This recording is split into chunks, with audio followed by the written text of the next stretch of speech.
आप स्टार्ट कर दीजिए तो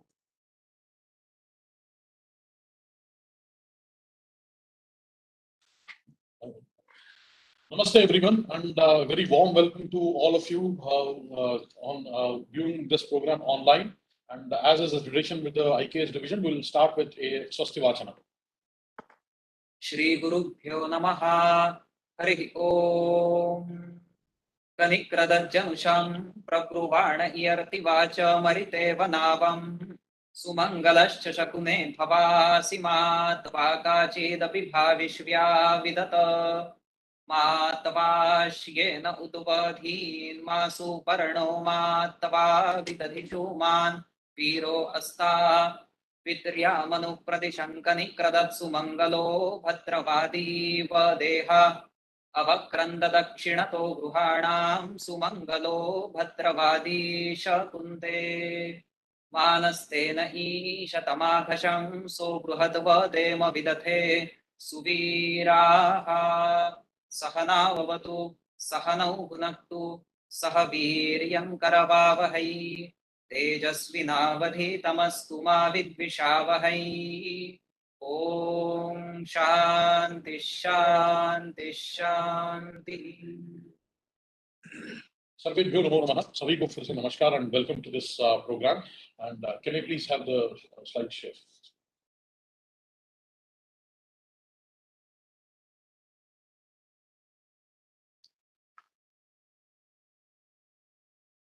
Welcome to this announcement of the results for the IKS Centers and Research Proposal Program of IKS Division, Indian Knowledge System Division of MOE at AICTE. Excellent, please. Next slide, please.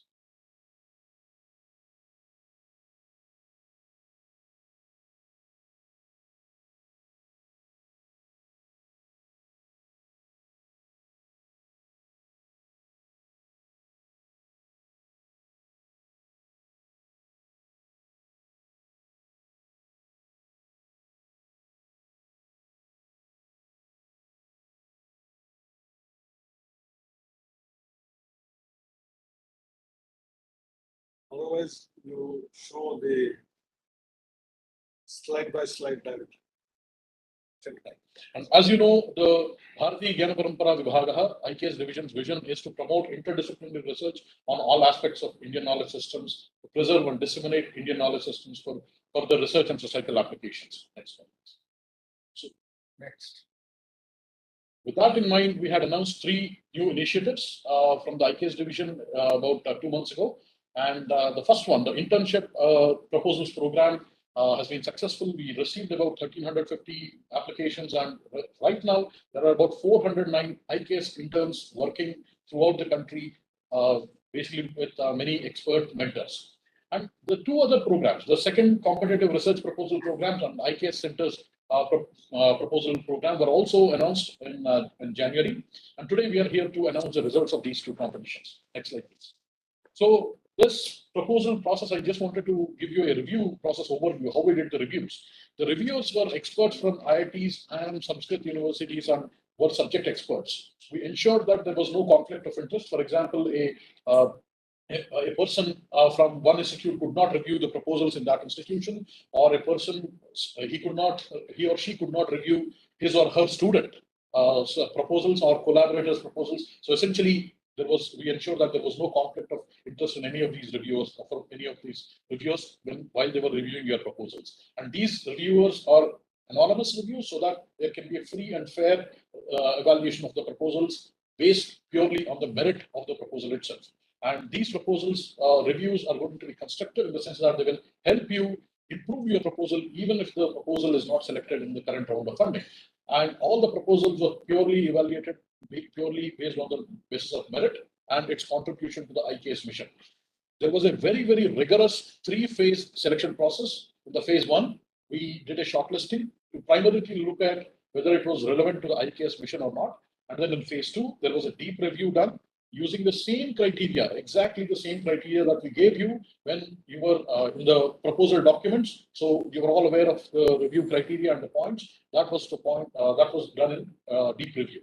And there also was panel presentation, again, as we indicated in the proposal document earlier that we shared with you all. So selected proposals were brought into the panel presentation with the PIs, and then we selected them for funding. Next slide, please. So in the phase one, for example, these were the three questions that we asked. Is this proposal relevant to the IKS mission? Does this integrate IKS in a comprehensive way, or is this an interdisciplinary research? Only proposals that met all these three criteria were selected for phase two. Next slide, please.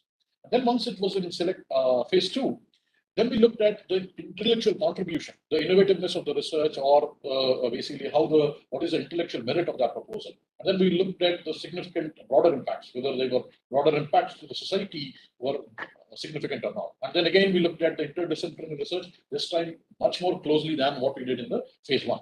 Then there was a shortlisting of these proposals for phase three. In the phase three, PIs presented their presentations to a panel, which was again very, very familiar with all the proposals. So they had really drilled deep down into what the nitty-gritties of the proposals were. Then we ranked the proposals by the merit list. Then we ranked them into three categories: selected, but not for centers, but maybe for research proposals or some other thing, and then rejected. And only those proposals that were selected for funding were essentially, we are going to announce those results today. Next slide, please. So the IKS Center proposal program will announce the results for this one first. Essentially, this has three pillars. The first pillar is interdisciplinary research in 2 to 4 thematic areas. Second one is the education and mentoring component that has to be there to basically take forward the IKS Division's mission of education in IKS and also mentoring young generation scholars. That is the second pillar. And then taking this to the general public and disseminating the generated knowledge is the third pillar of outreach and dissemination. All of these three pillars should be focused on 2 to 4 thematic areas. Next slide, please. If you remember the slide, we had the same slide in the beginning when we showed you, we had the information session about IKS Center proposal program. We had promised you that we will be announcing the awards in the middle of March, and today is 16th of March, and we are keeping our word on that. And thank you. And the IKS Center programs is designed to encourage and fund the establishment of these IKS centers across the country with a view to catalyze original research, education, and dissemination of the IKS knowledge. Next slide, please. These were the 20 thematic areas. As you can see, they cover all the traditional knowledge areas and also the modern areas like IKS-based approaches to economics and political systems, new knowledge paradigms, holistic medicine and wellness, mathematics and astronomy of India. Next slide, please. Maritime traditions of India, observational astronomy calendar systems, so on and so forth. And essentially, it covers the whole gamut of IKS knowledge systems. And each center was expected to choose 2 to 4 of these thematic areas and focus on them. Next slide, please. And the idea was that this research and basically that they will be doing in this IKS centers would lead to practical products or practices or solutions to current societal problems. And there was a heavy emphasis on involving students, younger faculty, so that we can generate and nurture the next generation of scholars. And outreach to general public was also emphasized. Next slide, please. And what did we try to fund? All focus on all three pillars: interdisciplinary research proposals that integrate IKS in a comprehensive way. Just adding on things to IKS, a regular proposal with a little bit of IKS was not something that we really looked at. We wanted comprehensive way, as we said in the information session, that is what we evaluated these proposals. And high-risk proposals that are unlikely to be funded by other agencies, that is what we really looked at. And proposals only with clear objectives and measurable outputs. Next slide, please. What did we not fund? Pseudoscience was out. Routine proposals that are not relevant to advancing IKS mission was not even considered. Proposals that only considered marginally contain IKS knowledge in them, proposals without clear objectives or outcome, or things like will establish past glory, change the world, kind of unrealistic objectives, they were out. And proposals which did not have all three pillars of IKS centers were also not considered. Some of the ones which have only research component were selected, but we'll come to that later. Next slide, please. So we received a tremendous response to these center proposals. We received 120 proposals, and after phase one, the panel selected 46 proposals. And after the deep review, they forwarded 40 proposals to the panel presentations. And the panel presentations, after panel presentations, 13 centers have been selected. And now I would request one of my young colleagues, Shreyasji, to read out the proposals that are selected. Next slide, please. Congratulations to all of the institutions. Those are selected for the IKS centers. So the first one is Center for Excellence in IKS, Chanakya University. Then the second is Center for Ancient History and Culture from Jain University, Bangalore. Then IKS Center for Kalaripayattu and Seeger Tradition, Tiruvananthapuram. Then Nupura Brahmari, Bengaluru from Bangalore. Then Samvit Research Foundation from Samvit Research Foundation. Then the center's name is ITS at IIT BHU, Varanasi from IIT BHU. IIT Madras Center for Indian Knowledge Systems from IIT Madras. Then Bharatiya Darshan Kavi Guru Kalidas Sanskrit University from KKSU Ramtek. Then Vastu Vidya Gurukulam from Department of Culture, Kerala Government. Then Amrita IKS Center for Ayurveda, Vyakaran and Darshana, that is from Amrita Vishwa Vidyapeetham. Then Sampurnananda Sanskrit University, IKS Center from Sampurnananda Sanskrit University, Varanasi. Then CTKI Center for Traditional Knowledge and Informatics from Transdisciplinary Institute for Health Sciences. Then the Center for IIKS with special reference to North-East Studies from Assam University. Very good. Thank you. We congratulate.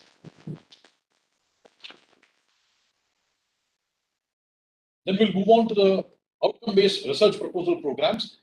The goal with these program was to make catalytic grants that will encourage original, serious, and deep scholarly research in the Indian knowledge systems and rejuvenate IKS research in India. As we basically look at current state of IKS research in India, is currently in the library. We want to bring it to laboratory. That is the original goal of this research proposal program. Again, thanks to our young colleagues here and the entire IKS division, we were able to keep our word that we were able to announce the awards as per our original schedule in the middle of March. On to the next. These research proposals were focused on 6 focus areas, focusing on mathematics and astronomy, metallurgy and material science and technology, chemical science and technology, health, wellness and consciousness studies, political and economic thought, economics and foreign policy, arts and culture. These were the 6 areas where we focused, asked for research proposals. And go to the next slide, please. We were overwhelmed with the response. In this one, we received about 361 proposals from all over the country. And out of that, the panels shortlisted about 175 proposals and they ranked it by the scores, and then they forwarded about 22 proposals for the panel presentation. Out of the 22 proposals, the panel selected about 14 research proposals for funding. In addition to these 14, some of the center proposals were not focusing on all the basically 3 pillars, but they were very, very good research projects. So the research panel felt that those should be considered as research proposals, and we moved 7 of those proposals as research proposals here. So a total of 21 research proposals have been funded in this round. And I would request my young colleague, Rag Deshpande to read out the names of the winners of this competition. Thank you so much. It's my privilege to announce the winners of research proposals. The first one is the principal investigator, who is Dr. M.V. Vishwanath, who is working on demarcation of Ramkatha through Samvad. Dr. Sharad Kumar Warrior will be working on production of colored cotton using ancient chemical formulations taken from the Sanskrit text Vishwa Vallabha. Next is Ishwar Prasad Korimilli, who will be working on investigation of traditional iron monuments in the central India and understanding their metallurgical origins. Dr. Santosh S. Hosmani will be working on development of Fe-based composite materials mimicking Delhi iron pillars structure. Next one is Shrikant V. will be working on an in-depth study oriented towards regeneration of traditional Sanskrit Puran Katha Akhyan traditions of Kerala, Pathakam, and Chakaraya Kothu. Next one is Professor Rajiv Prakash, who will be working on demonstration and reproduction with scientific validation of some ceramic materials, knowledge systems of ancient India. Next one is Dr. Somashekara M.A., who will be working on the study and adaptation of ancient Indian alloy processing and metallurgical technologies for self-healing and gradient structure applications. Dr. Vinod Kumar will be working on development and characterization of novel metallic Vajra coating.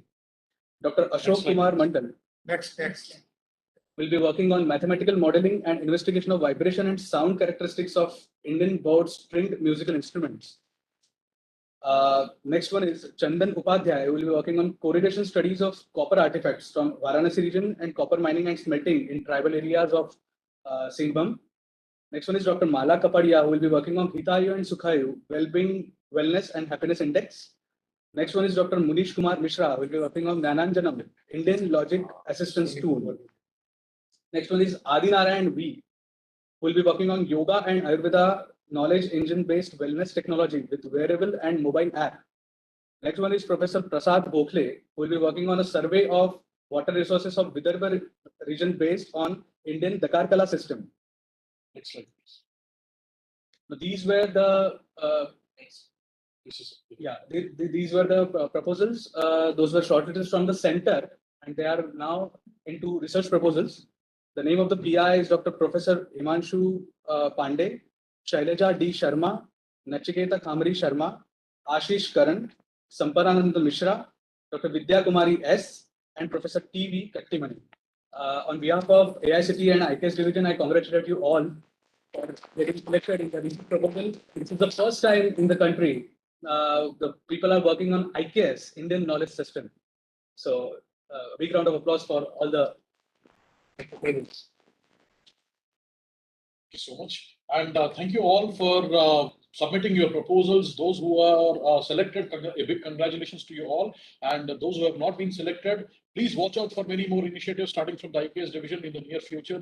There are going to be student internships, about 1,000 student internships, and there will be another round of research proposals, new IKS centers, outcome-based proposal writing workshops. If your proposal was not basically solid enough, don't worry, we are here to help you out with proposal writing workshop. There will be faculty development programs, hands-on workshops in specialized IKS areas, and digital conservation efforts. With these things, next slide, please. I would basically stop here with our motto of the IKS division, Hadrayam Smoto Yatema, which means let us strive with wisdom towards the welfare of all. It is taken from Rigveda. Namaskar. I would request Professor Sahasramudi ji to say a few words. Please. Thank you. Namaste.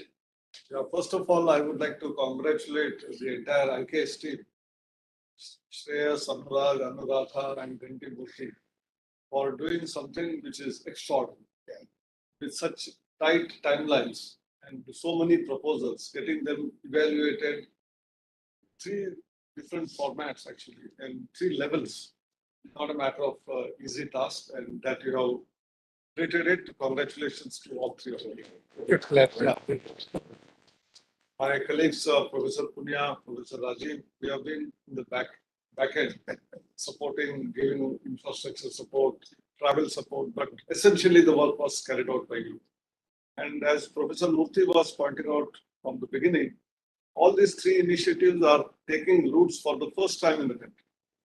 India, with its such a rich heritage of several thousands of years, despite 75 years of independence, we never thought about conducting research in Indian knowledge systems, creating internship opportunities in the Indian knowledge systems. Not only that, centers of excellence in Indian knowledge systems was unfortunately not thought of. Better late than never. So, Ministry of Education, now earlier MHRD, decided to have a division of Indian knowledge system, Bharatiya Jnana Parampara, in AICT office, and we started working. And it is not even now 2 years. It's just about a year and a half that we have started forging ahead. And in terms of engaging people, getting experts enlisted onto our portal, encouraging people to communicate with us, going to different places and studying what is happening over there. As Kantiji was right now saying that even conducting workshops for writing proposals, where some of the Sanskrit universities, they are not used to writing proposals. IITs or IISc or some of the engineering colleges and universities, they know how to write project proposals.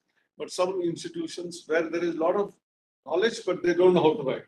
So all of that was also done. And for the first time, around 400 plus students are undertaking in the format of Guru Shishya Parampara, direct knowledge from some of those experts who have spent their whole lifetime in studying Indian knowledge systems, in unearthing some of the Vedic truths that are there, which are in the ancient past and as are relevant today, and how we can make our younger generation to get charged up by understanding the nuances of that. That means such rich knowledge tradition existed in our country. It is not that scientific tradition came from the West. Scientific tradition started from India based on observations, based on what we say hypothesis, and finally based on all of that drawing conclusions and then finding that it really works or not works, and whatever was not was rejected. And that's why some of those Ayurvedic principles today or yoga, meditation, their effect and their wisdom is also today also as relevant as 1,000 years back, 5,000 years back. And that's why people are again coming back to the roots and therefore understanding the nuances. Further research in those areas was absolutely the need of the hour, and COVID times further accentuated the process, accelerated the process. And I'm sure in the years to come, as Ganti Murthy is saying, there will be many more activities, many more projects, many more centers of excellence which will be established. But whoever has got, congratulations for all of those institutions, 14 of them in terms of centers, and then 21 projects which we have today certified, and then they will be receiving the funding from the ministry. They will all start doing work, and we have a lot of expectations from them because you are sowing the seed for the future. What happens in the first, second round will make the way for the future. And that's why there is huge responsibility in terms of selecting the right projects by the team here in IKS Division. But more important on you to whatever you have committed as the delivery, as outcomes, we want that to happen. And you might have said that you will achieve it in 2 years. My appeal to you is, why don't you do it a little earlier than what you have committed, so that we will have, we said before mid-March, we will have this announcement. They have done on mid-March. So if you can similarly, whatever commitment you have made, you complete it much before time, there will be a lot of discussion. We can promote this further. We will onboard it onto our portal. Many more people will come to know of it. I think the younger generation will start learning Sanskrit. They will start learning Indian languages, be it Tamil, be it ancient language like Odisha, the Sharada from Jammu Kashmir. Many of these, like Pali language, I think these are languages which have rich treasure. How do we unearth that treasure which is there and then make its applications to today's world? Whether can we make a mix of an IoT device or an artificial intelligence tool connected with the ancient literature? I think these are all wonderful possibilities that today's technology enables us, and the vast knowledge base of the past. I think this marriage of the past and the present and the future is going to lead the way for happy society. Happiness is one of those programs which is there part of this. And I'm sure let us make the whole planet a better place to live, environment friendly, people to people. Peacefulness is also very important. Understanding each other is important. I think the whole wisdom has to follow into our educational institutions and then into the society. Thank you very much. Namaskar. Thank you, sir. With this, we'll stop, as is the tradition, we'll conclude with a Shanti Mantra. Hari Om Samsamityuvase Vrushanyagne Vishwanyarya Iraspade Samithyase Sano Vasunyabhara Sangachadvam Sampadadvam Sambho Manam Sijanatam Deva Bhagayatha Purve Sanjanana Upasate Samano Mantra Samiti Samani Samanam Manassaha Chittamesham Samanam Mantram Abhimantrayeva Samanena Vo Havisha Juhomi Samani Vaakuti Samana Hridayani Vaha Samanamastu Vo Mano Yatha Vasu Sahasati Hari Om.